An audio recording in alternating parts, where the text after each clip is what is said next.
This was the starting point of a new American business venture abroad. But ahead, there was a long, long distance to travel, a huge investment, years of effort, and no end of patience and perseverance. Most important of all, the job would require men, hardy men, determined men, men who were willing to leave families and friends and journey halfway around the world on a quest that might end in failure. Men who could face hardship and monotony and still take it.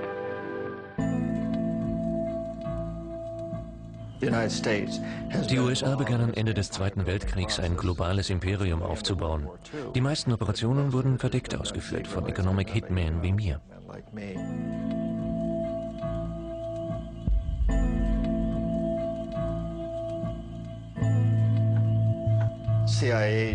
CIA-Agenten bezeichnen sich nicht als Spitzel oder Spione, meist nicht einmal als CIA-Agenten. Sie geben sich offizielle Titel wie Handelsattaché oder politischer Attaché der US-Botschaft und so weiter.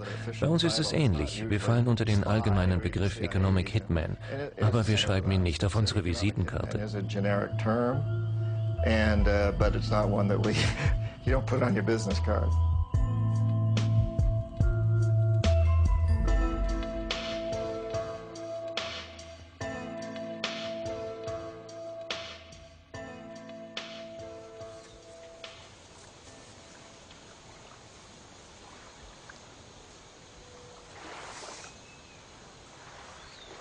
It was very frightening to me.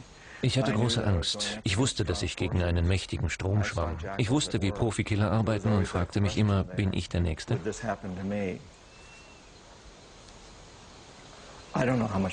weiß, wie lange ich noch zu leben habe. Vielleicht 20 Tage, vielleicht 20 Jahre.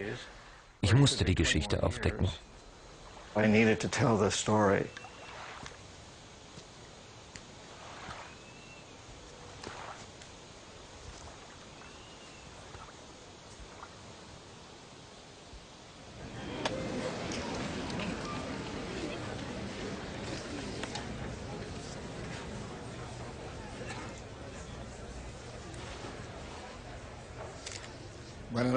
Guten Abend.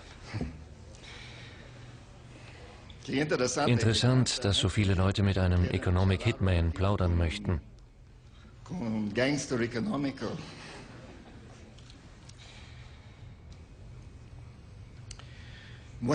Beginnen wir. Verzeihen Sie mein Spanisch und mein Leben.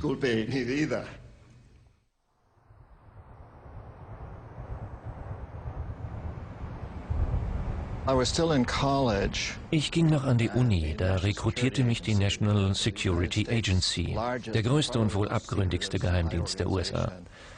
Ich wurde Aufnahmeprüfungen wie Persönlichkeits- und Lügendetektortests unterzogen und als guter potenzieller Economic Hitman erachtet. Man fand eine Reihe von Schwächen in meinem Charakter. Summa summarum die 3 großen Schwächen unserer Kultur: Geld, Macht und Sex.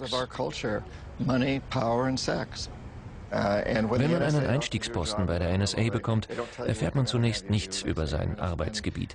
Erst nach einer einjährigen Ausbildung entscheidet man mit dem Dienstgeber, welche Aufgaben man übernimmt.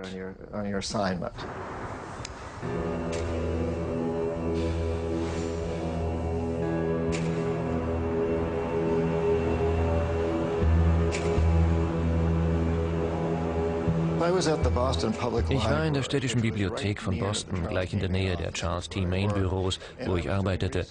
Ich recherchierte über Länder, mit denen ich zu tun hatte, und manche Informationen ließen sich partout nicht finden.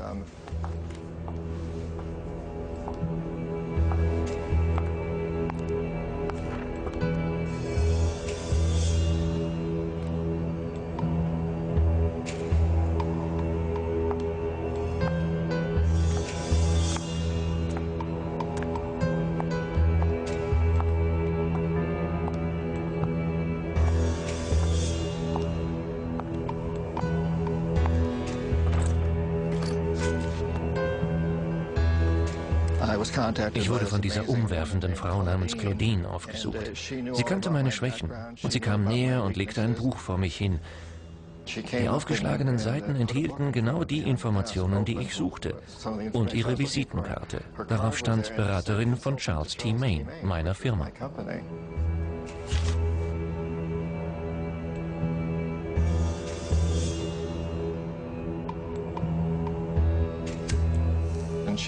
In der Folge brachte sie mir bei, was es bedeutet, ein Economic Hitman zu sein. Und sie verführte mich dazu, die Rolle anzunehmen.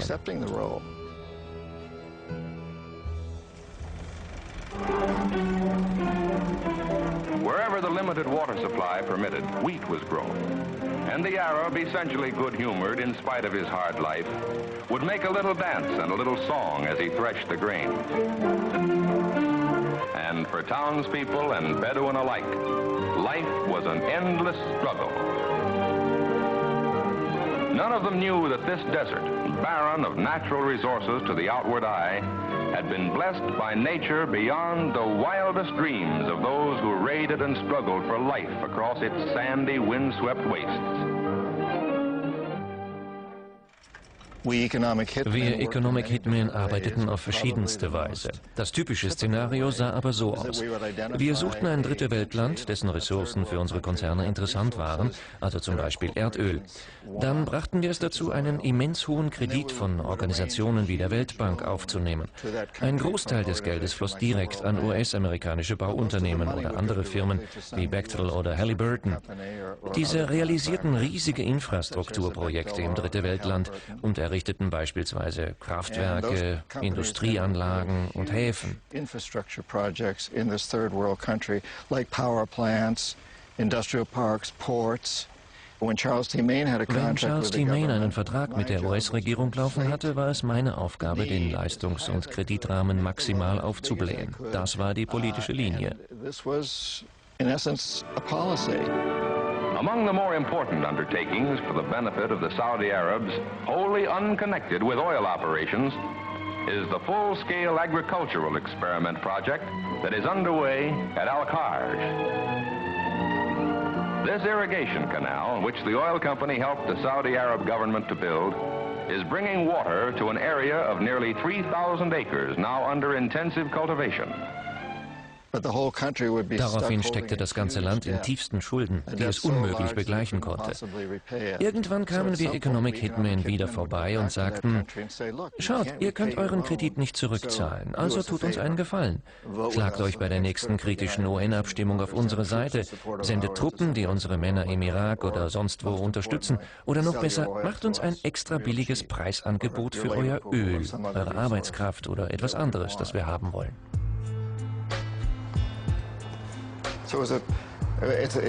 Es ist ein verdammt kluger Plan. Wir ziehen Fäden, die kaum zurückverfolgt werden können. Die Privatunternehmen werden von der Regierung bezahlt, aber die zugrunde liegenden Verträge lassen zunächst nichts Böses vermuten. Charles T. Main zum Beispiel wird angeheuert, um Länder wirtschaftlich kalt zu machen. Offiziell erstellt die Firma technische oder wirtschaftliche Machbarkeitsstudien. Da ist kein direkter Zusammenhang nachweisbar.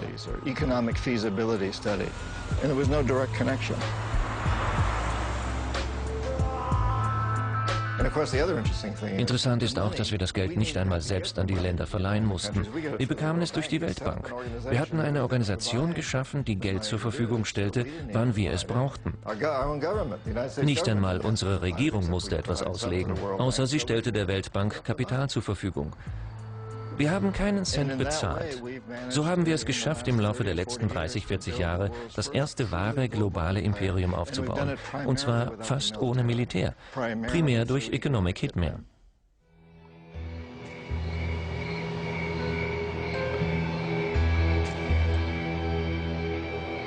Claudine war sehr ehrlich zu mir. Sie sagte, weißt du, das ist ein schmutziges Geschäft. Wenn ich ein Banker wäre und jemandem einen Kredit anbieten würde, wohl wissend, dass diese Person ihn niemals zurückzahlen kann und in der Absicht, später etwas von ihr zu erpressen, so wäre das in den USA ein Verbrechen. Das wäre illegal. Sie sagte mir das klipp und klar. Zum einen skizzierte sie die schmutzige Seite des Geschäfts, zum anderen lockte sie mich mit der Aussicht auf Geld, Macht und Sex. And sex. Sie erklärte mir, was man von mir erwarten würde. Und so kam es dann.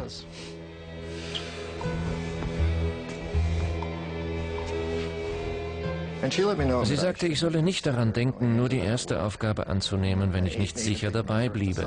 Sie drückte es so aus: Bist du einmal drin, kommst du nie wieder raus. Once you're in for life.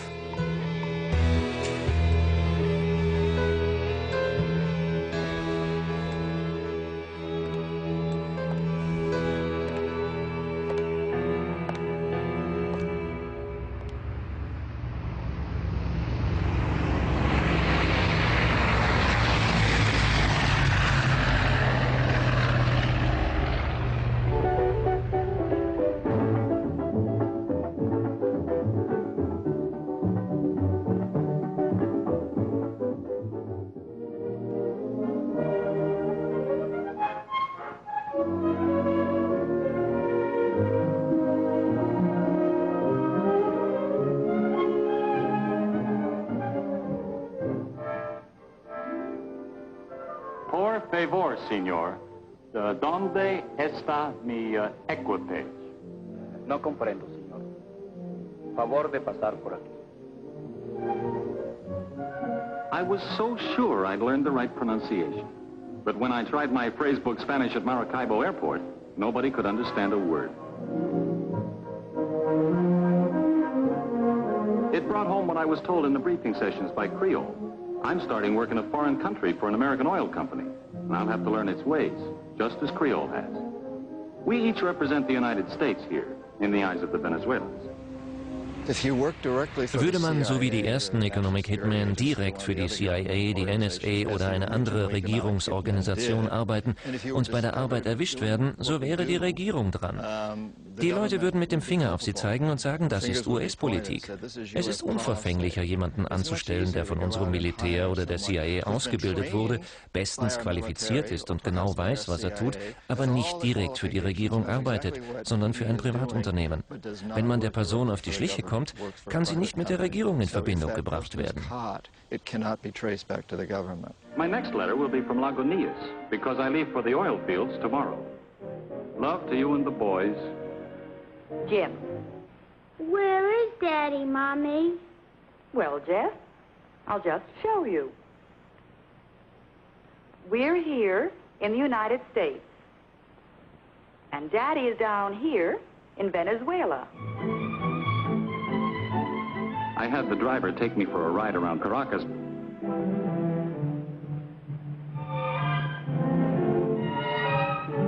He showed me the new sections in the east, where just 10 years ago there were sugarcane and coffee plantations.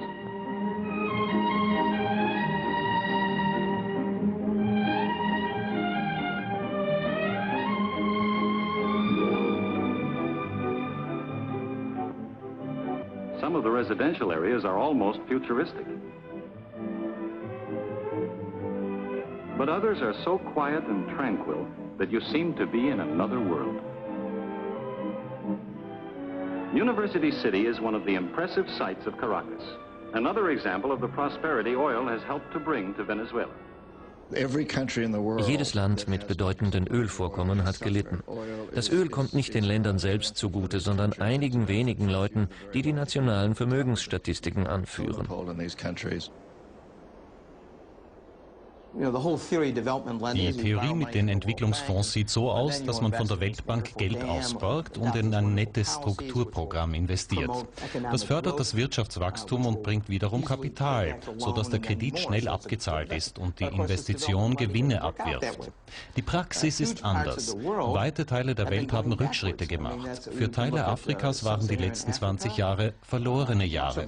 Das gilt auch für die meisten Länder Lateinamerikas. Dort sind 50-60% der Bevölkerung so arm wie eh und je, oft ärmer. The Caraqueños are especially proud of their low-rent housing projects. Huge apartment buildings in clusters on the hillsides. We have nothing like them at home. Mit hoher Wahrscheinlichkeit findet man in jeder dieser Städte Wolkenkratzer und mehr Mercedes als hierzulande. Geht man aber in die ärmeren Viertel, so sieht man, dass ungleich viele Menschen in unsagbarer Not leben.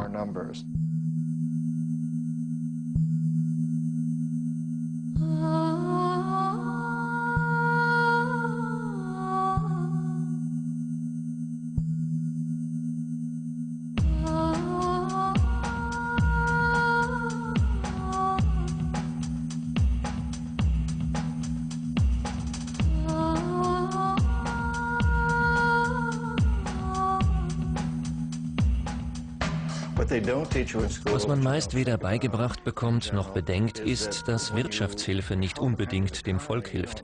Mitunter begünstigt sie nur wenige an der Spitze der Vermögensskala. Das gilt für alle Länder der sogenannten Dritten Welt.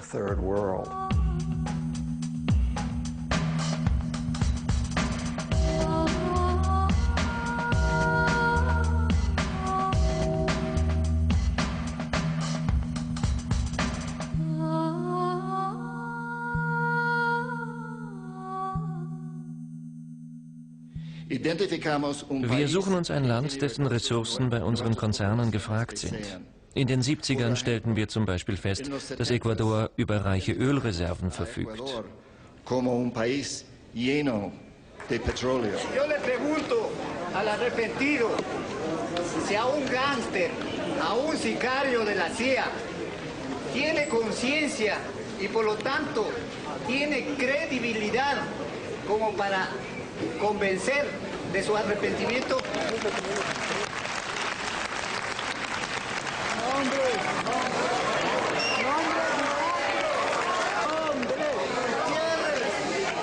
Nombres y datos concretos.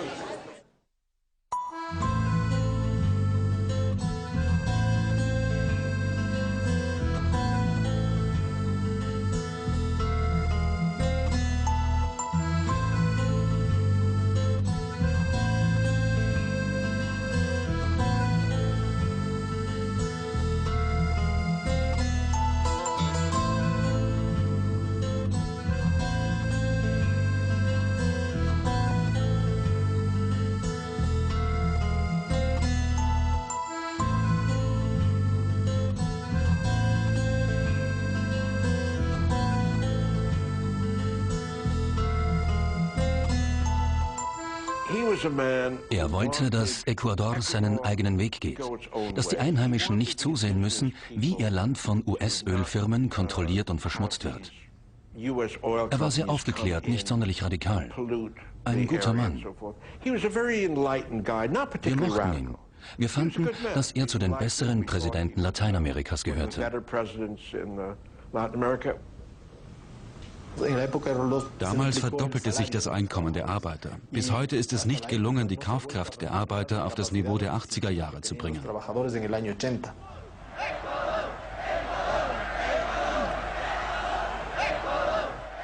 Mein Vater wurde gefragt, wie er in die Geschichte eingehen wolle, ob als großer Präsident oder als brillanter Mann. Und er war ein überaus brillanter Mann. Und er sagte immer, als guter Mensch. Jaime Roldos plädierte für das Brennstoffgesetz. Es sollte die Ölvorkommen Ecuadors schützen und sein Volk fair an dem Gewinn beteiligen, der mit den Fördermengen erzielt wurde. Una de nuestras principales riquezas es el petróleo. El petróleo constituye hoy el filón principal de la riqueza ecuatoriana.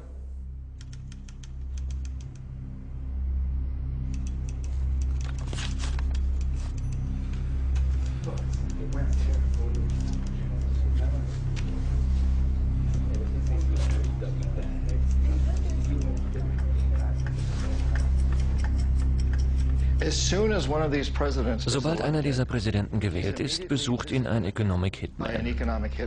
Jemand wie ich betritt sein Büro und sagt, Herr Präsident, ich gratuliere Ihnen zum Amtsantritt. Und dann, in dieser Tasche habe ich ein paar $100 Millionen. Sie gehören Ihnen und Ihrer Familie, wenn Sie unser Spiel mitspielen. Und in dieser Tasche habe ich eine Waffe. Damit werde ich Sie erschießen, wenn Sie Ihre Wahlversprechen halten. Die Entscheidung liegt bei Ihnen. Aber denken Sie daran, was geschah mit Allende, was mit Arbenz, was mit Lumumba. Es gibt eine ganze Liste toter Helden und die Präsidenten wissen alle Bescheid. Sie wissen, was diesen Leuten passiert ist. Jeder, der sich den Konzernen widersetzt hat, wurde entweder ermordet oder des Amtes enthoben. Nun, was würden Sie in der Lage tun? Ich glaube, wir müssen uns alle diese Frage stellen. Was täte ich in dieser Situation? Das ist eine äußerst schwere Entscheidung.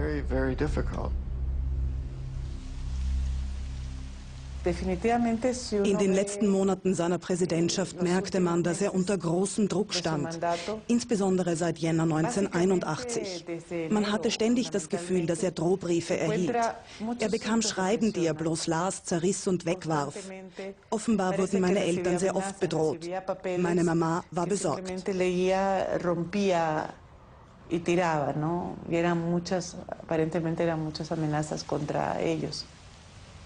Mi mamá estaba preocupada.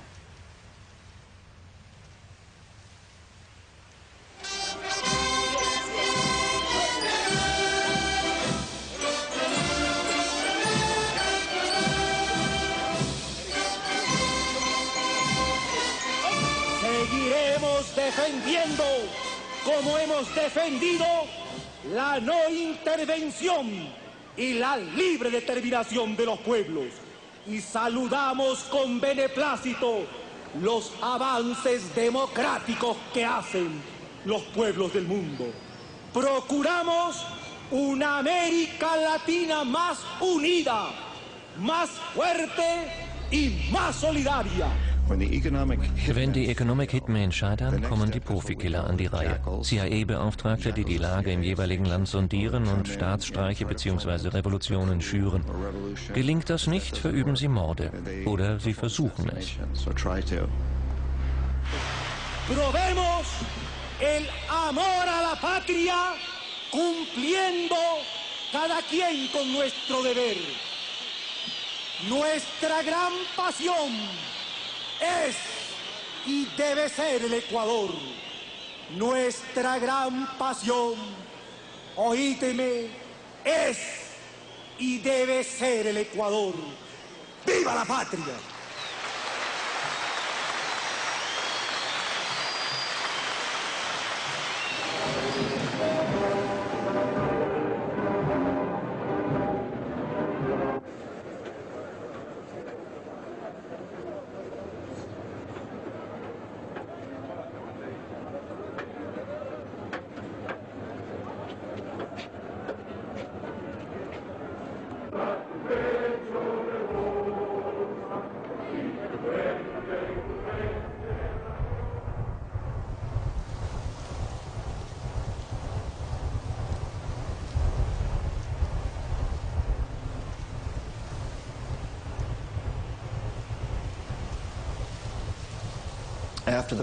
Nach dem Flugzeugabsturz wurde das gesamte Gebiet abgesperrt. Nicht einmal die ecuadorianische Polizei durfte es betreten. Die einzigen, die Zutritt hatten, waren US-Militärs und hochrangige ecuadorianische Polizeioffiziere. Einige Hauptzeugen wollten später bei den Anhörungen aussagen, dass es Mord war. Sie starben bei Autounfällen. Es waren Ecuadorianer. Who were going to testify during the hearings later that it was an assassination died in car crashes in Ecuador. These are Ecuadorians. Die nachfolgende Regierung wollte den Fall schleunigst abschließen. Der Untersuchungsbericht war in knapp einer Woche erstellt. In einer Woche. Innerhalb von einer Woche lag der fertige Bericht vor und darin stand, es war ein Unfall. Es war eine Farce, es war wirklich eine Farce. Uns Kindern, unserer Familie und der ganzen Bevölkerung wurde die Möglichkeit genommen, die Wahrheit herauszufinden und sich der Realität zu stellen. Ich glaube, das ist eines der schlimmsten Dinge, die man jemandem antun kann. Dass man nicht alles daran setzt, den Fall aufzuklären. Irgendwie ist mein Vater immer noch gegenwärtig. Porque siempre está presente, de alguna manera. Mir blieben immer Zweifel. Ich wollte wissen, was geschehen war.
Die Sprache, die Rhetorik von Torrijos ähnelte verdächtig jener von Chavez, Allende oder eben Jaime Roldos.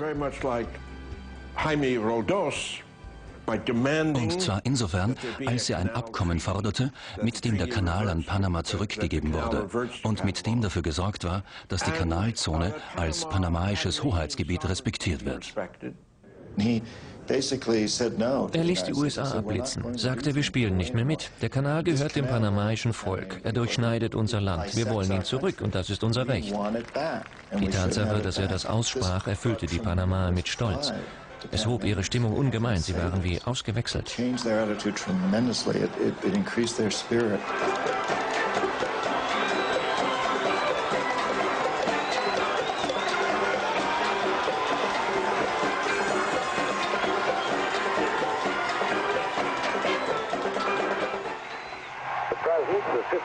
Americans here and the Canal Zone have always been emotional issues in Panama. And Torrijos has demanded, but not yet tried to enforce, Panamanian sovereignty over the zone. In his speech, Torrijos said, I know that many of you would like to go to the zone today, but nobody's going. Let's wait and see how negotiation works. We have us all, of course, if our talks with the United States fail, the Panamanian strongman added. If we have to die, we will die because we want a freer country.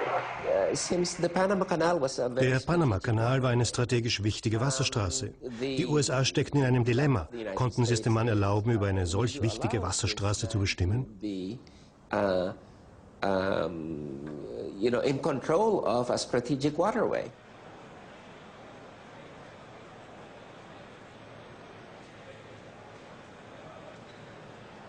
Torrijos is a friend and ally of Castro, and like him is pro-communist. He threatens sabotage and guerrilla attacks on our installations if we don't yield to his demands. Well, the Canal Zone is not a colonial possession. It is not a long-term lease. It is sovereign United States territory, every bit the same as Alaska and all the states that were carved from the Louisiana Purchase. We should end those negotiations and tell the general, we bought it, we paid for it, we built it, and we intend to keep it.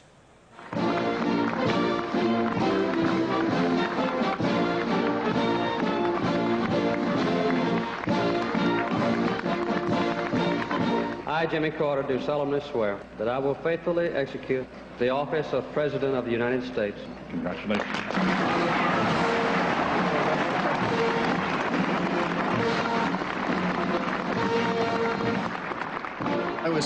Ich wurde nach Panama geschickt, um Torrijos rumzukriegen und in unser System einzugliedern. Er widersetzte sich. Er sagte mir direkt, ich weiß, wenn ich euer Spiel spiele, werde ich sehr reich, aber das interessiert mich nicht. Ich will meinen armen Leuten helfen. But that's not what interests me.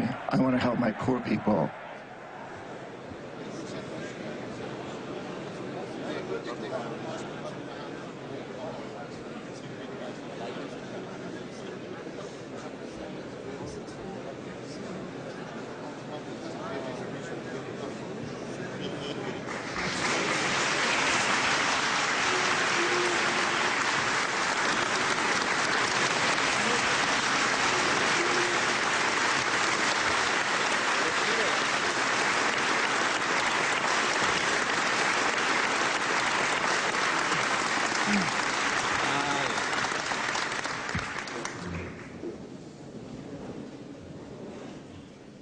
Ladies and gentlemen, the head of government of Panama, Mr. Torrijos Herrera, and the President of the United States, Mr. Jimmy Carter, today conclude a process where nobody negotiated in fear and where no one was afraid to negotiate.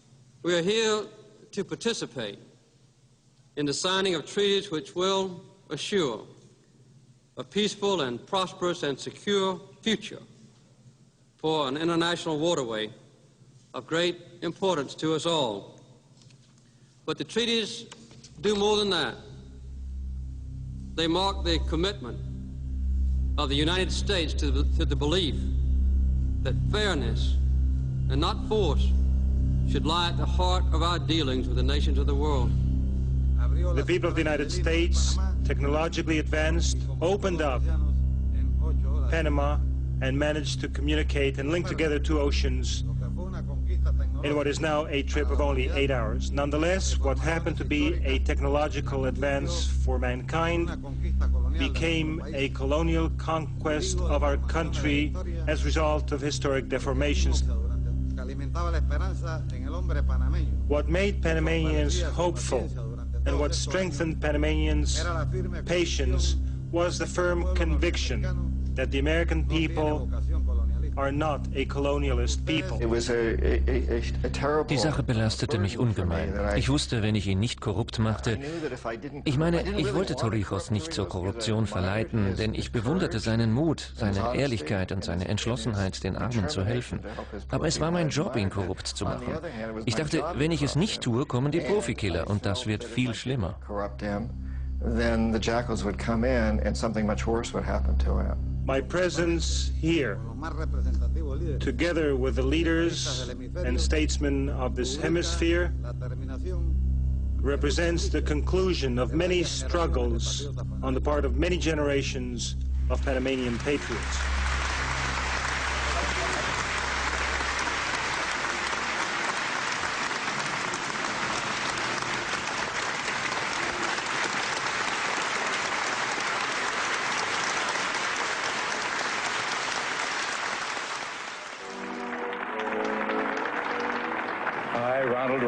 Do solemnly swear that I will faithfully execute the office of President of the United States.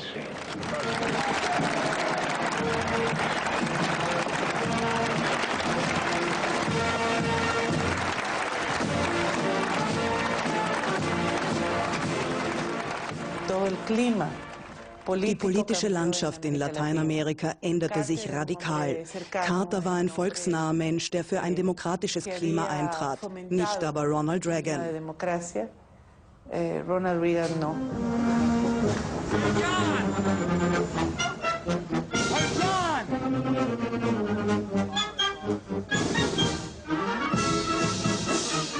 You, the men and women of the CIA, are the eyes and ears of the free world. You are the tripwire across which the forces of repression and tyranny must stumble in their quest for global domination.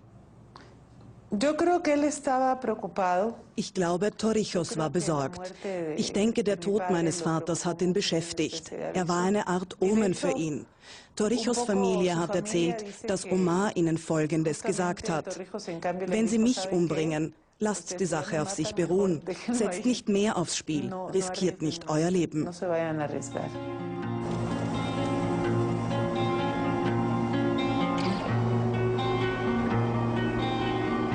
Good afternoon. This is a special news bulletin.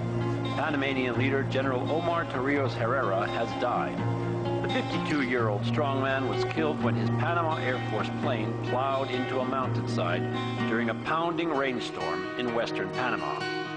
His pilot and 5 other unidentified passengers were in the aircraft with him. There were no survivors. Als ich erfuhr, dass Torrijos tödlich verunglückt war, überkam mich tiefe Trauer. Ich war am Boden zerstört. Ich persönlich hatte ihn bewundert.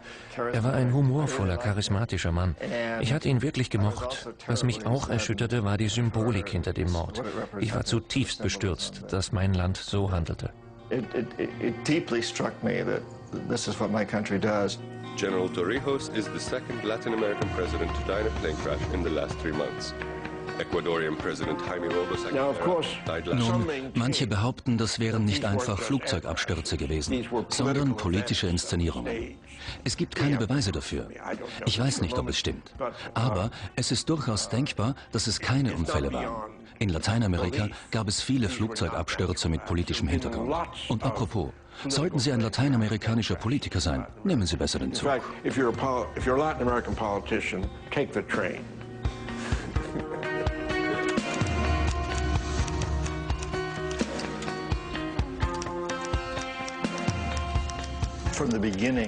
Seitdem ich meine Funktion als Economic Hitman angenommen hatte, plagte mich das Gewissen. Ich war innerlich zerrissen. Ich hatte von Beginn an ein schönes Leben gehabt, war immer erste Klasse gereist. Aber irgendwann kam der Punkt, wo ich all das nicht mehr rechtfertigen konnte. Was wir taten, war von Grund auf falsch. Es war nicht im Interesse der Menschheit und nicht im Interesse der Zukunft der USA. Ganz im Gegenteil. Ich hatte wirklich begonnen, das zu realisieren.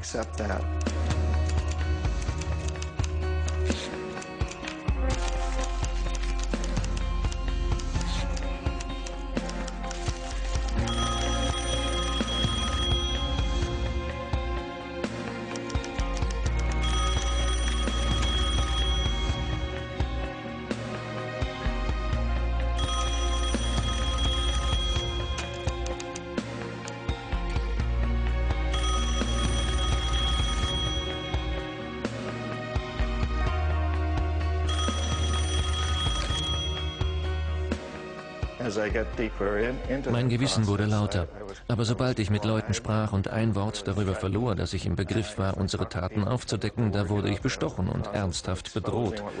Ich verstand, dass ich die Enthüllung teuer bezahlen müsste.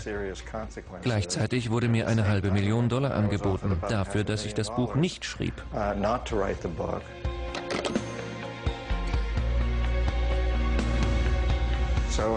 Ich gab der Kombination aus Bestechungen und Bedrohungen nach.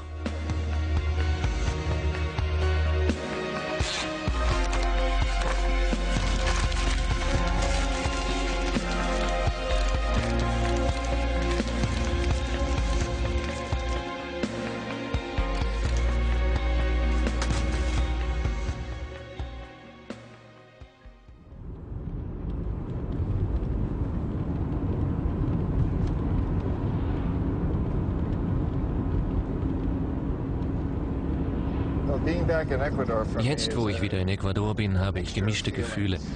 Ich fühle mich mit dem Land in vieler Hinsicht eng verbunden, aber ich weiß, dass ich für viele Missstände Verantwortung tragen muss, weil ich in den 70ern ein Economic Hitman war. Ich habe Dinge getan, die hier Probleme verursacht haben, und ich schäme mich dafür.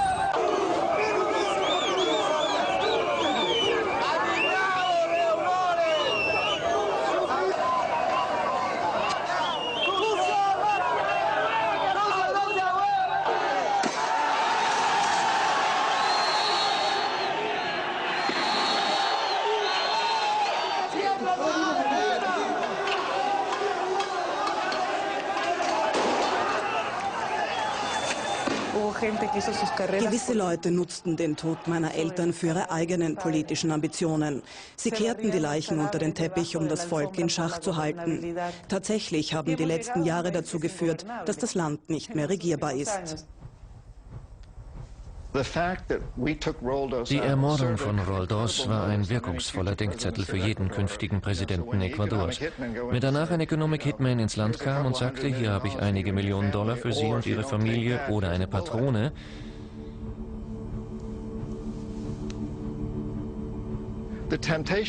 so geriet der Politiker leicht in Versuchung zu sagen, ich steige darauf ein. Vielleicht kann ich zumindest etwas Gutes tun. Ich und meine Familie werden zumindest einmal reich. Es wird sowieso niemand besser machen.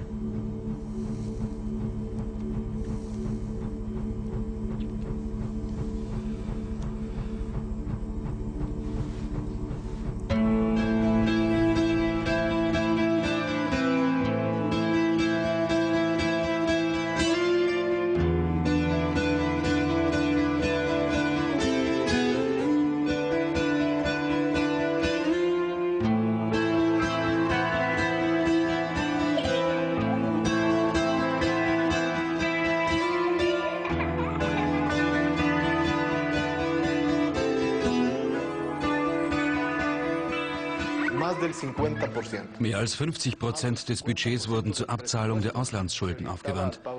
Die hingen damals wie ein Damoklesschwert über dem Land. Die Erpressungen, mit denen die Organisationen politische Linien erzwangen, fanden kein Ende. Ich meine internationale Organisationen wie den Internationalen Währungsfonds und die Weltbank. Sie nötigten uns zu extrem volksfeindlichen Maßnahmen.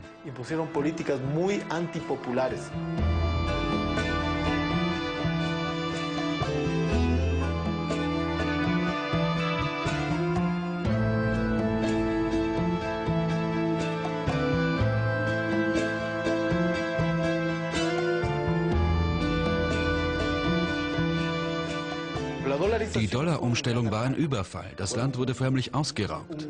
Gran robo nacional.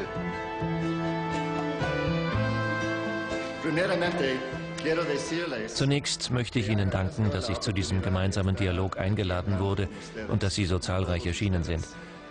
Ich habe höchsten Respekt für den steten Fortschritt, den Ecuador auf seinem Weg zur Demokratie leistet. en el proceso democrático. agente de la CIA.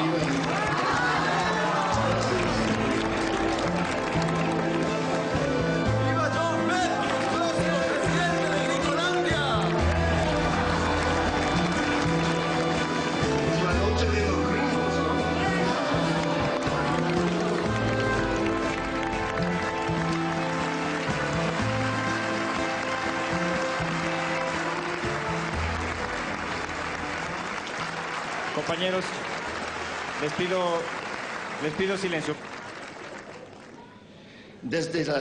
Seit dem Zweiten Weltkrieg haben die Economic Hitmen ein globales Imperium aufgebaut.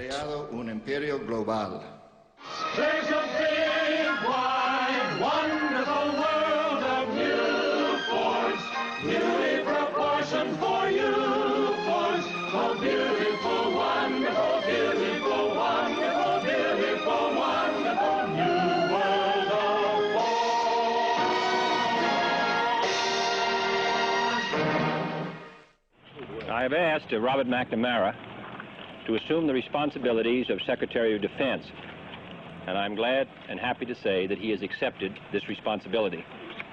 Mr. McNamara leaves the presidency of the Ford Company at great personal sacrifice. What do you believe that will cost you? More than I like to say.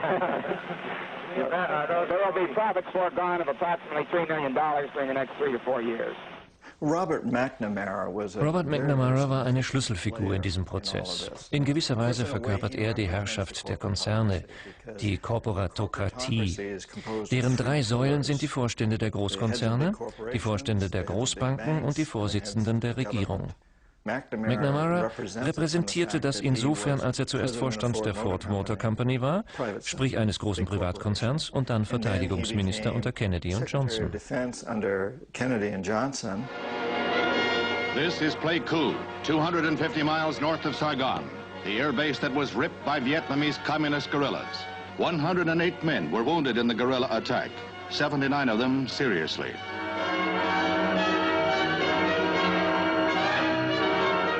U.S. representatives in Saigon met with representatives of the South Vietnamese government.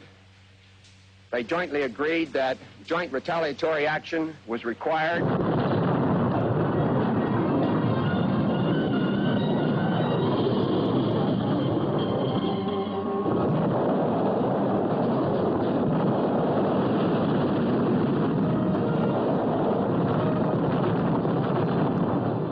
The Viet Cong, the communists, have lost 89,000 men killed in South Vietnam. Thousands of demonstrators opposed to the Vietnam War assembled in the nation's capital for a mass protest.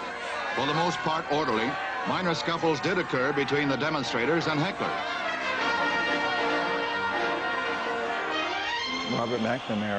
McNamara war jener Verteidigungsminister, der den Großteil des Vietnamkriegs managte. Er erkannte die Zwecklosigkeit einer Expansion mit militärischen Mitteln.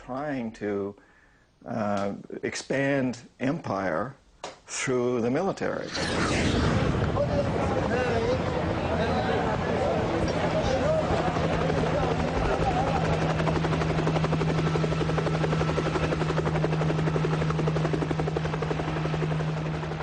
For many long and quite demanding years, Bob McNamara has guided the defense establishment. He has helped to give America the most efficient military strength in its history.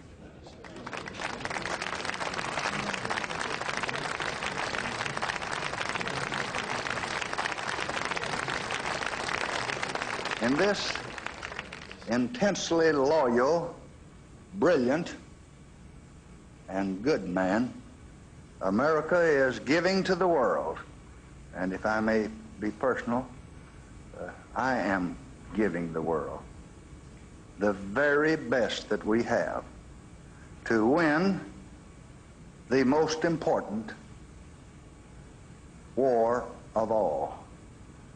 Er machte die Weltbank zu dem, was sie heute ist. Als er Präsident der Bank wurde, verlieh sie jährlich $900 Millionen.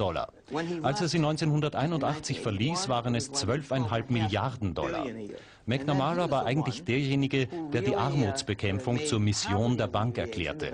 Er kam mit missionarischen Ansagen wie: Wir müssen unserer Brüder Hüter sein, den Armen helfen. Das motivierte die Leute in der Bank. Die dachten, das ist großartig, jetzt haben wir eine richtige Berufung. So, als würde man Wolfowitz glauben, dass er für eine demokratischere Welt eintritt.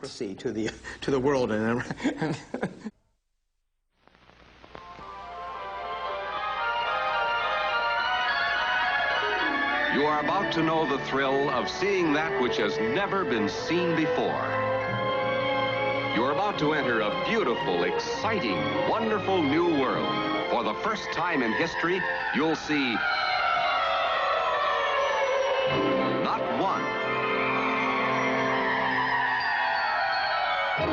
not two,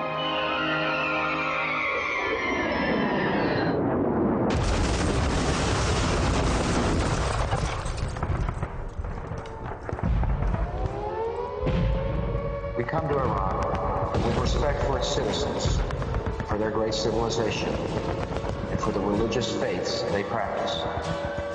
We will deliver the food and medicine you need. Do not destroy oil wells, a source of wealth that belongs to the Iraqi people. The government of Iraq and the future of your country will soon belong to you.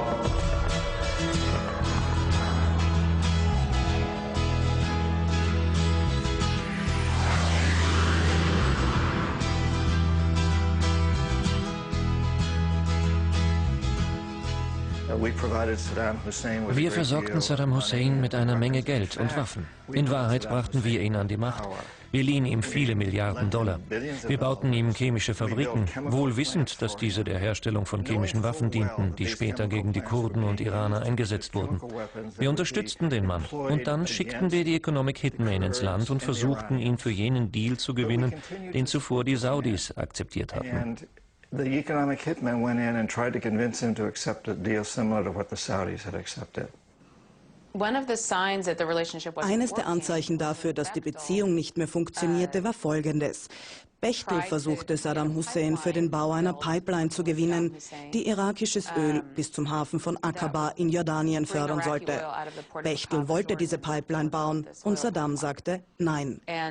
Und die Tatsache, dass er diesen Riesendeal platzen ließ, war eines der Signale dafür, dass der Mann nicht mehr nach unserer Pfeife tanzen würde.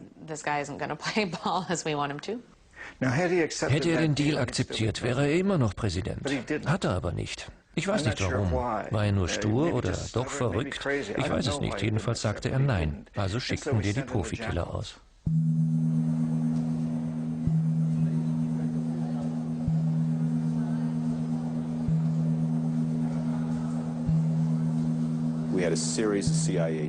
Wir hatten eine Reihe von CIA-Teams im Irak. Ich selbst leitete eines davon. Wir sollten vor Ort feststellen, ob ein Staatsstreich möglich war. Wir kamen ins Land und kundschafteten die Grenze aus. Im Jänner 1995 berieten wir uns mit Militäroffizieren, die einen Staatsstreich für machbar hielten. Ich schickte einen Plan ans Weiße Haus. Er bestand darin, dass man eine kurdische Panzerkompanie losschickte, Saddams Residenz in der Kleinstadt Archat umzingelte und seine Abdankung erzwang, ihn ansperrte oder tötete. Das funktionierte nicht. Saddam zu ermorden war sehr riskant. Er hatte zu viele Doppelgänger. Nicht einmal seine Bodyguards wussten, wen sie bewachten.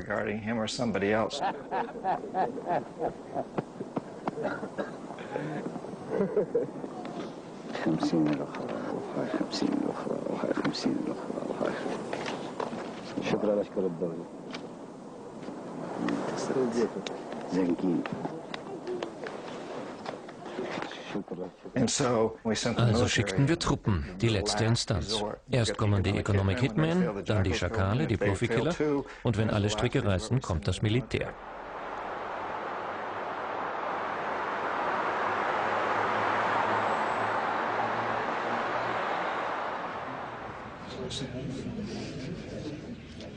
Mr. Chairman and members of the committee, the great men and women who wear the uniform of the United States have already accomplished amazing things in Iraq, but their work is not done. We owe it to these noble Americans, to their Iraqi and coalition partners, and indeed to ourselves and to the world, to finish the work that they have so nobly advanced? Wolfowitz. Paul Wolfowitz ist derjenige, der die meiste Zeit seines Erwachsenenlebens darüber gegrübelt hat, wie man Saddam Hussein stürzen könnte.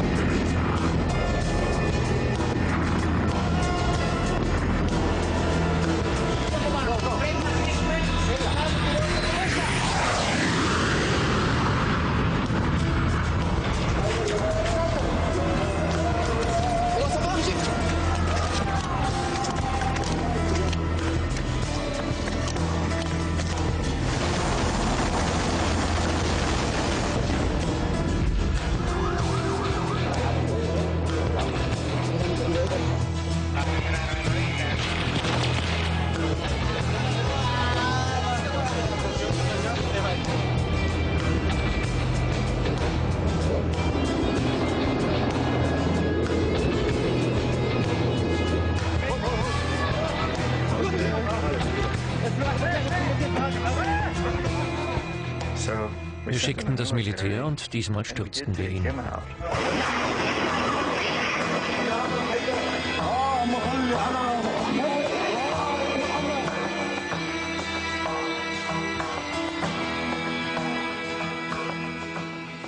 Los recursos del Ecuador se usan. Die Ressourcen Ecuadors müssen im Sinne der Ecuadorianer genutzt werden. Sie dürfen nicht von multinationalen Konzernen abgebaut werden, die nur die Interessen anderer Länder und Völker vertreten. Benefician solamente a otras personas en otros países. Dispuesto a declarar en una corte internacional de que esos pronósticos eran falsos para que nosotros podamos decir que esa deuda es mala. Ellos saben que nos han estado robando, que hemos pagado cuántas veces la deuda externa y muchos insisten todavía en negociarla, en pagarla. Cuando unos terminaron sabe perfectamente que no debemos pagar, y dicen no podemos pagar una deuda que ya está 10 veces pagada.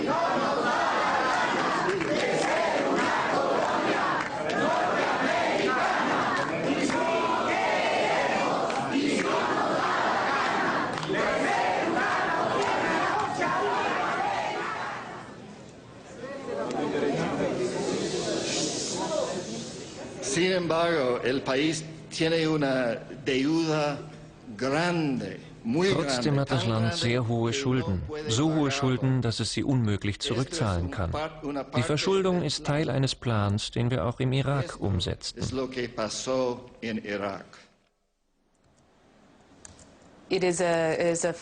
Man darf nicht glauben, dass es keinen Post-Invasionsplan für den Irak gab. Es gab einen sehr konkreten Plan, nämlich einen Wirtschaftsplan. Dieser zielte darauf ab, die Wirtschaft so wieder aufzubauen, dass ausländische Unternehmen nicht mehr vom Markt ausgeschlossen waren, sondern paradiesische Standortbedingungen vorfanden.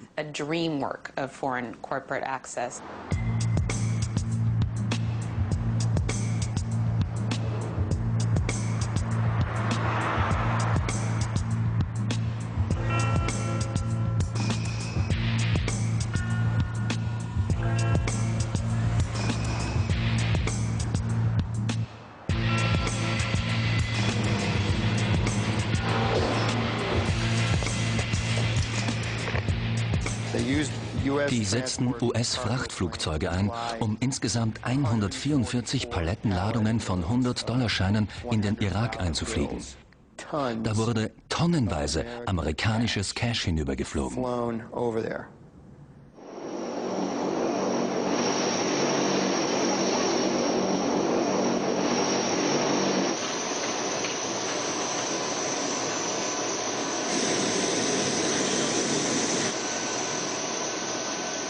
Wie der Name schon sagt, sollte der Entwicklungsfonds für den Irak der Entwicklung des Irak dienen.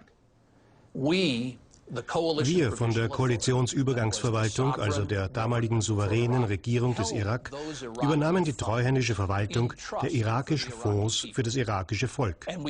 Wir vergaben sie für Projekte, die dem Wiederaufbau des Landes dienten und somit dem irakischen Volk halfen. Soweit die Intention, der Idealfall. Tatsächlich brach das System in vieler Hinsicht zusammen. Was wir im Irak machen, ist die reinste Plünderei. Wir stehlen so gut wie alles, nicht nur Öl, sondern alles. Es wird Geld gestohlen und die Korruption ist enorm. Es gibt ein Foto aus Bagdad, wo 3 Regierungsbeamte vor einem Stapel von $2 Millionen stehen. Die Beamten taten den ganzen Tag nichts anderes, als dass sie Cash aushändigten.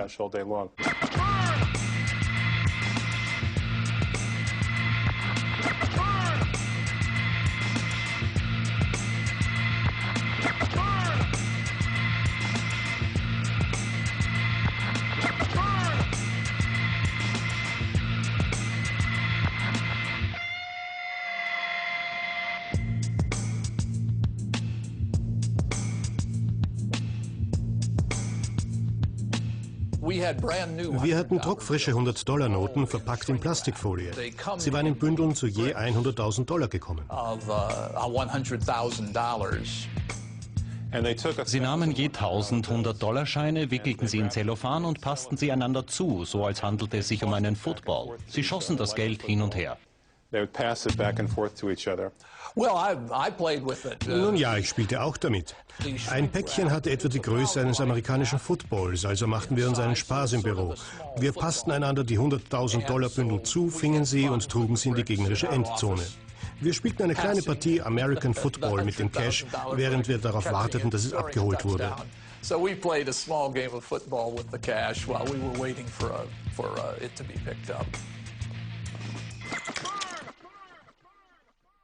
شردوهم ضيقوا الدنيا عليهم واقهروهم الله أكبر الله أكبر الله أكبر الله أكبر الله أكبر الله أكبر والعزة لله الله أكبر.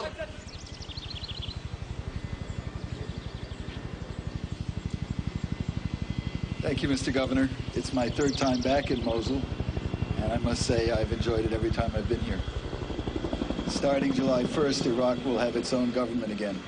What? Starting July 1st, Iraq will have its own government again. But you won't be alone. We will still be supporting you.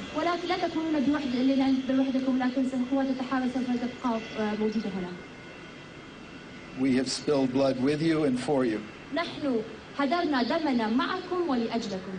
And your success will be our success.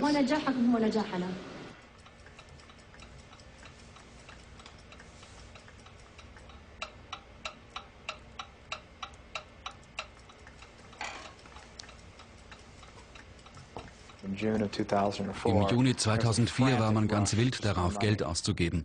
Die Leute bettelten förmlich um Angebote. Sie schickten einander E-Mails und fragten, braucht irgendwer Geld? Ich habe Geld zu vergeben. Welche Produkte haben Sie, für die ich Geld ausgeben könnte?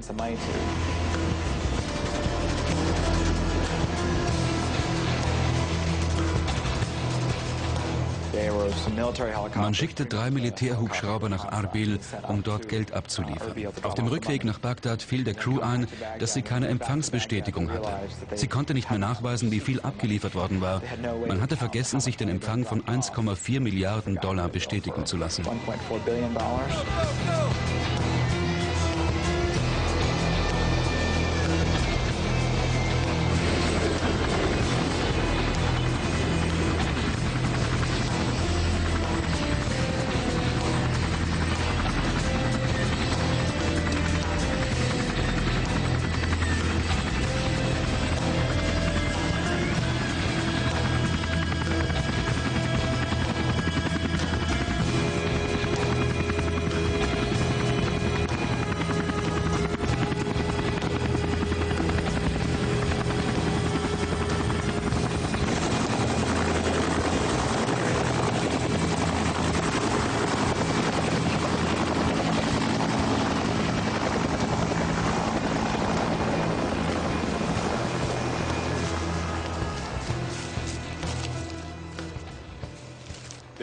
In den ersten 18 Monaten der Besatzung wurden $18 Milliarden aus dem Entwicklungsfonds für den Irak entnommen, und zwar unter Aufsicht der Übergangsverwaltung.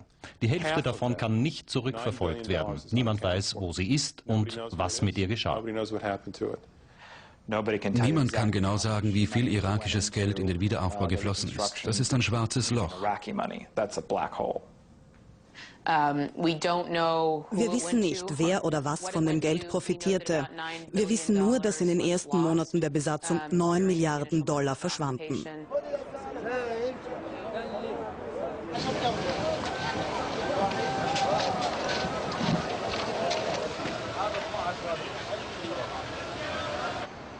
Im Prinzip taten sie genau das, was die USA durch die Weltbank umzusetzen versuchen. Sie restrukturierten die Wirtschaft so, dass die Interessen der multinationalen Konzerne bedient wurden. So lief das. Nur haben sie hier den Samthandschuh abgelegt und die eiserne Faust eingesetzt, so dass alles noch viel offenkundiger wird. Das begreift jeder, der die Augen offen hält.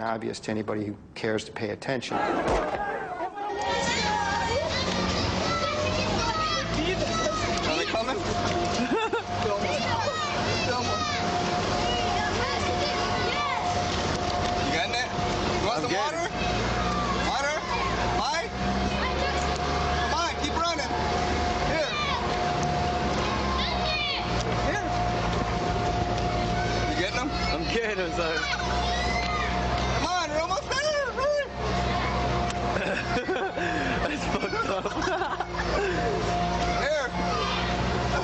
Can you see him? I can see him, sorry.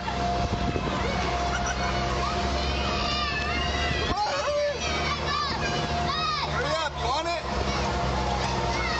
This thing's gonna run like 2 miles. This kid's running forever.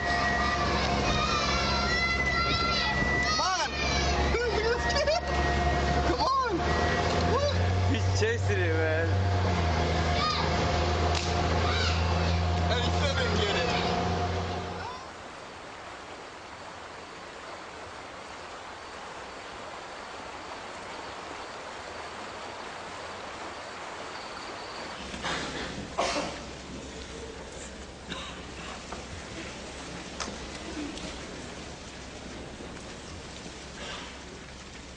I appreciate the world leaders taking my phone calls as I explain to them why I think Paul will be a strong president of the World Bank. I've said he was a man of good experiences. He helped manage a large organization. World Bank's a large organization. The Pentagon's a large organization. He's been involved in the management of that organization. He's a skilled diplomat. And Paul is committed to development. He's a compassionate, decent man who will do a fine job in the World Bank. I believe deeply and passionately in the mission of the World Bank. The opportunity of working to lift 1 billion people who earn less than $1 a day out of poverty and billions of others who live in circumstances of poverty, to give them a fair chance in life is an exciting responsibility and a real challenge.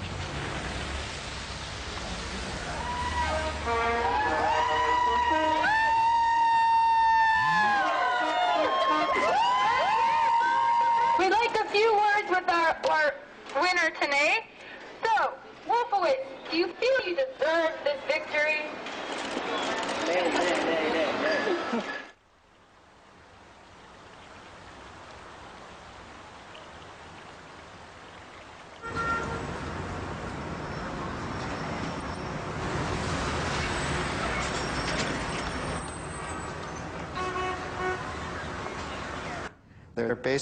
Im Grunde sind das Economic Hitman. Die haben 20 Milliarden Dollar irakischen Geldes auf unfassbar verschwenderische und völlig untransparente Weise ausgegeben. Und jetzt steckt der Irak in finanziellen Schwierigkeiten. Er hat de facto Schulden. Und das kommt der US-Regierung sehr gelegen. Denn der Irak wird nur dann mit Krediten, Investitionen oder IWF-Fonds bedacht, wenn er bestimmte Bedingungen erfüllt. Eine von diesen Bedingungen lautet so: privatisiert euer Öl. There are certain conditionalities, and one of those conditionalities is privatize your oil.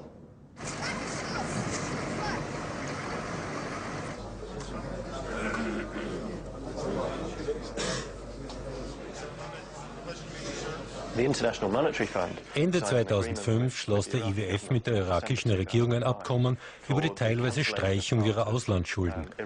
Der Erlass war unter anderem an die Bedingung geknüpft, dass die irakische Regierung bis Ende 2006 per Gesetz anordnete, die Ölindustrie aus dem öffentlichen Sektor auszulagern.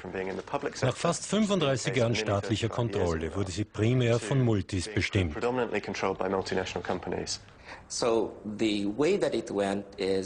Es hieß ungefähr so: Wir erstellen ein Strukturanpassungsprogramm für euch und ihr liberalisiert, dereguliert und privatisiert eure Wirtschaft.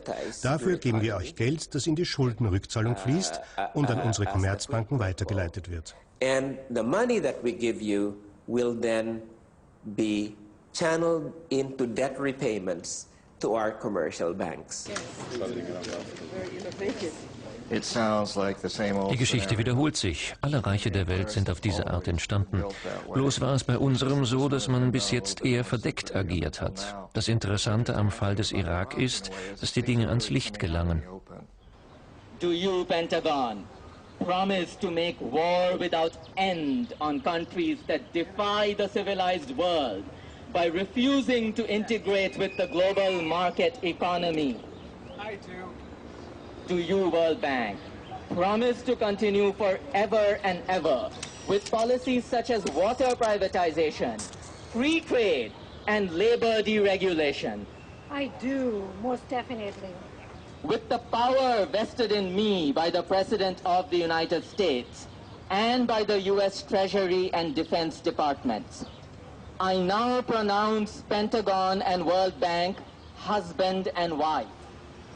May the invisible hand of the free market bless their union.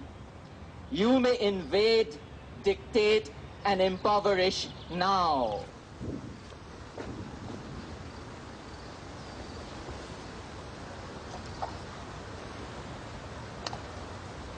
One thing that has impressed me a lot as I've traveled around the world is not only that the poorest countries of the world need and value the relationship with us, but even the very successful developing countries still find a benefit from working with the World Bank.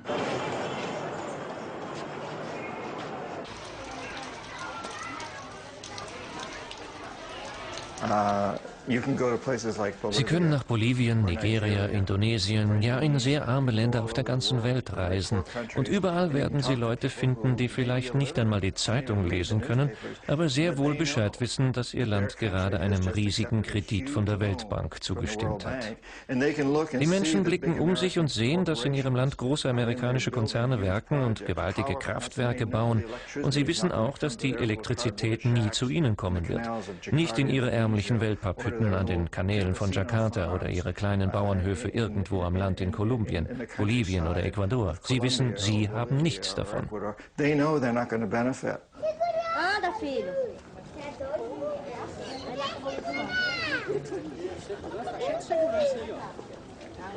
Certain things are really very simple and very clear. It's very clear and simple that the purpose of this is poverty reduction. It's very clear and simple the purpose of this is to increase our ability to provide usable resources, not to cut back on lending. And in fact, I'd note in the past year our lending has reached record levels, but it needs to go up further, and we're going to need more money from donors. He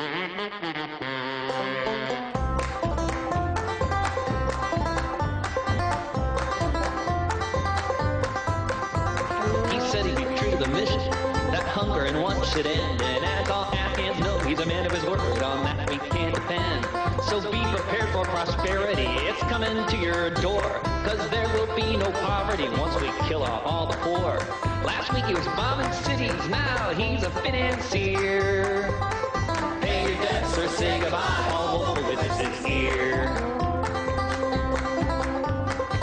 He'll lead us to freedom, and we will be so glad, just like those shoppers in that market in downtown Baghdad. Last week he was bombing cities, now he's a financier. Pay your debts or say goodbye, all over with his ear.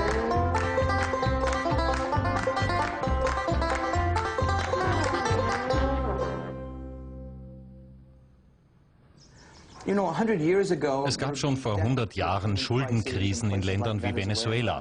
Die USA, Deutschland und Frankreich kamen dann mit ihrer Kanonenboot-Diplomatie und holten sich ihr Geld zurück. Das ist ein alter Hut.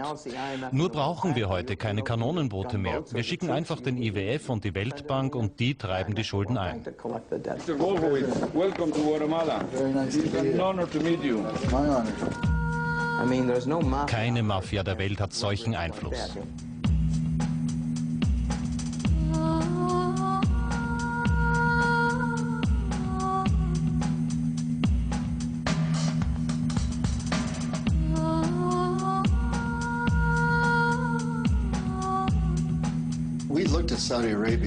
Wir feierten Saudi-Arabien als den größten Erfolg, den wir als Economic Hitman erzielt hatten. Langfristig gesehen war es wohl jener Erfolg, der die Zeitgeschichte am stärksten beeinflusst hat. The king sees the oil development as the greatest single means to modernize his country and improve the living standards of his people. The Navy has said that Saudi Arabian oil is one of its most important strategic sources of supply.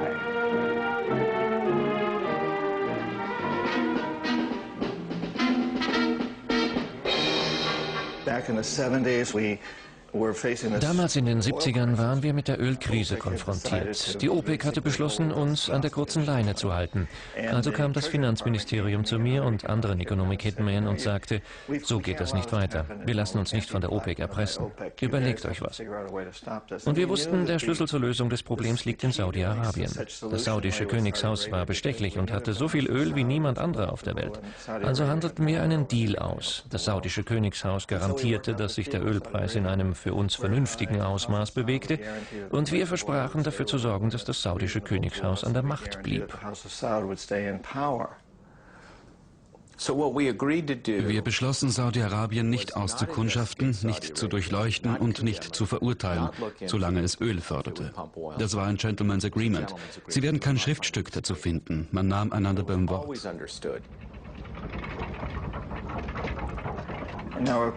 Im Fall von Saudi-Arabien kam es langfristig zu einem Blowback. Die CIA spricht von einem Blowback, wenn einem eine Politik vermeintlich zum Vorteil dient, letztendlich aber in den Rücken fällt. 15 der Selbstmordattentäter vom 11. September waren Saudis, stimmt's? Wie viele Saudis wurden für die Anschläge verurteilt oder eingesperrt? Kein einziger.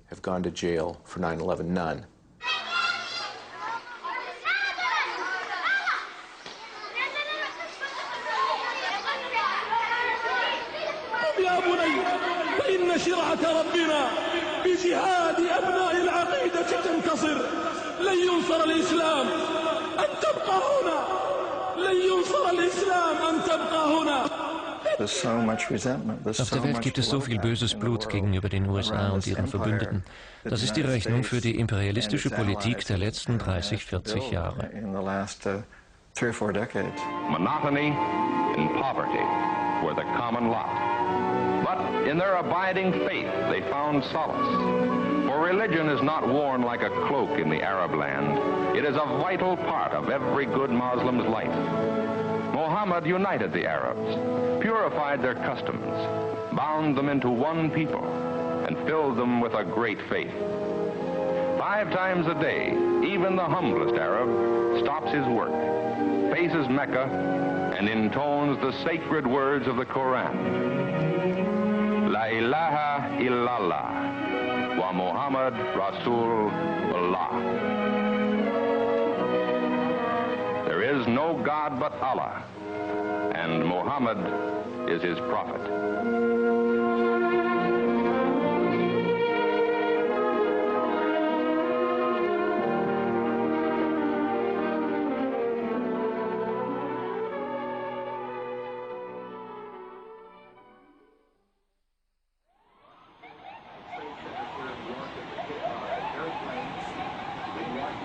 Oh my God! Oh my God! Oh my God! Oh my God! Oh my God! I told you! Oh my God! All these people! Oh my God! Oh my God! Oh my God! Americans are asking, why do they hate us? Oh my God. Der Wendepunkt, an dem ich beschloss, das Buch tatsächlich zu schreiben, war der 11. September. Kurz nach dem 11. September flog ich nach New York zum Ground Zero, wo das World Trade Center gewesen war.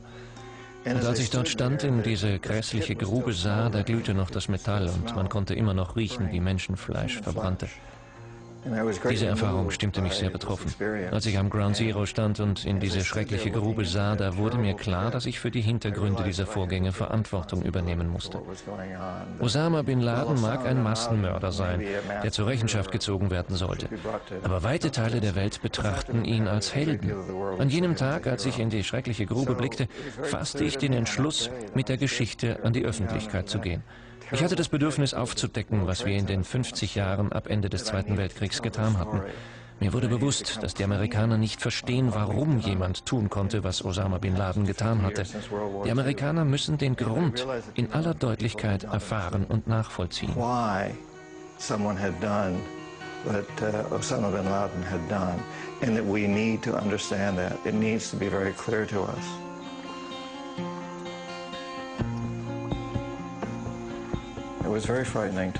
Ich hatte große Angst. Ich wusste, dass ich es mit enormen Mächten aufnahm.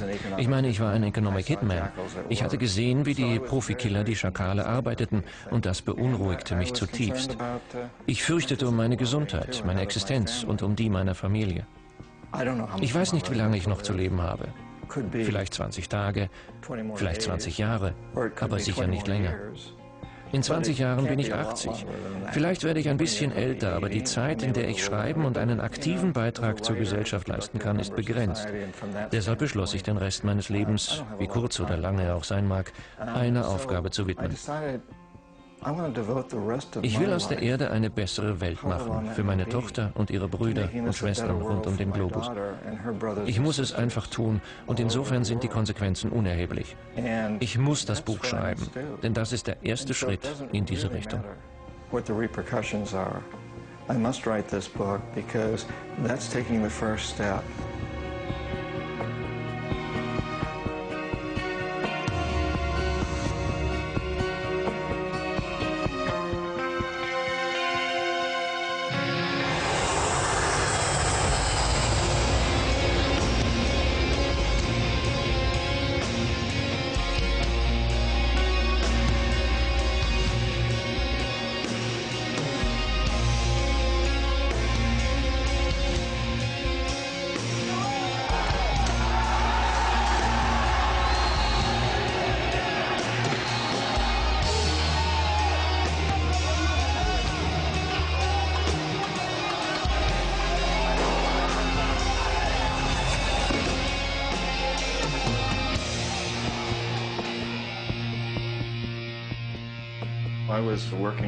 Als Economic Hitman hatte ich mit Omar Torrijos in Panama zu tun und zur gleichen Zeit auch mit ihrem Vater.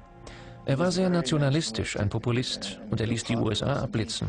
Er sagte, wir werden nicht mehr nach eurem Schema handeln. Ich denke, das hat Washington ziemlich schockiert.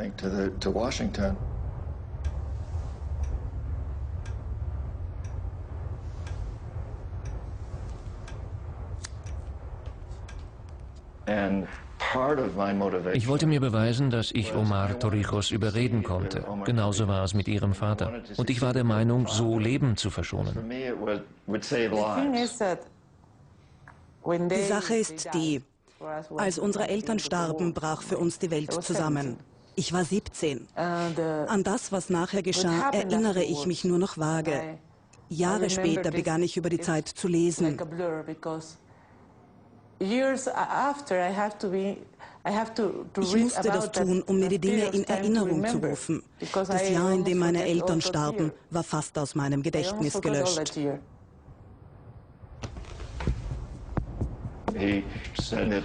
Er sagte, die Ressourcen Ecuadors sollten dem Wohl seines Volkes dienen, nicht der Bereicherung ausländischer Konzerne.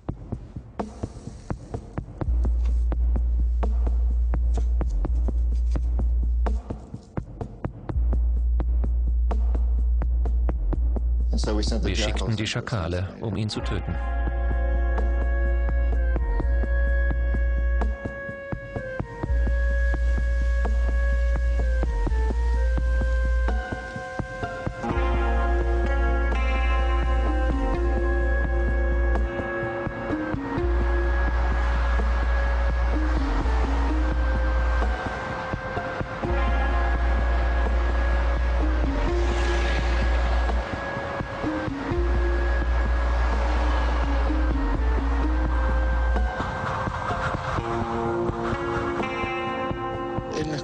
In Ihren Bekenntnissen schreiben Sie, dass im Fall von Torrijos ein kleines Tonbandgerät ins Flugzeug geschleust wurde.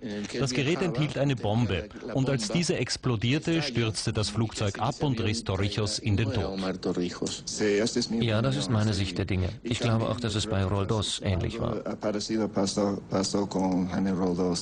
John Perkins, Bekenntnisse eines Economic Hitman, heute um 19 Uhr im Teatro Prometeo hier im Kulturhaus. Sagt John, kennst du das Prometeo? Ich war nie dort. Es ist rund wie ein römisches Theater. Du wirst vom Publikum umgeben sein, das heißt, es wird dich von allen Seiten sehen. Das hat eine symbolische Komponente, weil du so nichts verstecken kannst. Diesmal unterziehst du dich einer anderen Form von Lügendetektortest.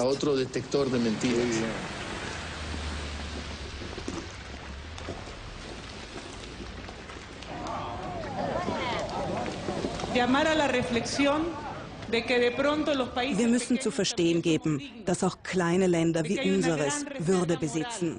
Dass kleine Länder wie Ecuador ein großes moralisches Bewusstsein haben. Dieses starke moralische Bewusstsein steckt in jedem Einzelnen von uns und in Präsidenten wie Roldos. Mir fällt es immer noch schwer, über den Tod meiner Eltern zu sprechen. Aber hier und jetzt stehe ich als Tochter von Jaime und Marta vor Ihnen. Como la hija de Jaime y Marta.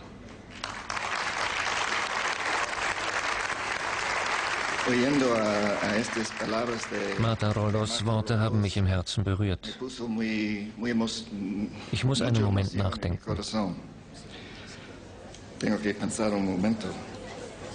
Aquí en Quito cayó el imperio incaico, aquí en Quito empezó la caída del imperio español y aquí en Quito, el Ecuador, caerá también el imperio norteamericano.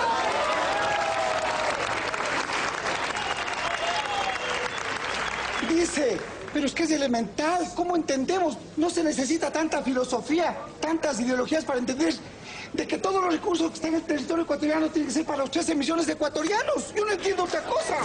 Yo no entiendo. Y que no tiene, dice el señor Falkin, que no tiene que ser para las transnacionales, que ellos viven allá corrompiéndose. Por lo tanto, en esta asamblea que viene, compatriotas, a diferencia de la del 98 en la que se privatizó todo, todos los recursos naturales, la minería, el petróleo, el pueblo, le dejaremos solo y le tocará rendir cuentas a la historia.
Ich möchte Ihnen auch Folgendes sagen. Dass ich gekommen bin, um Ihnen eine Entschuldigung für die Handlungen meines Landes und seiner Konzerne anzubieten.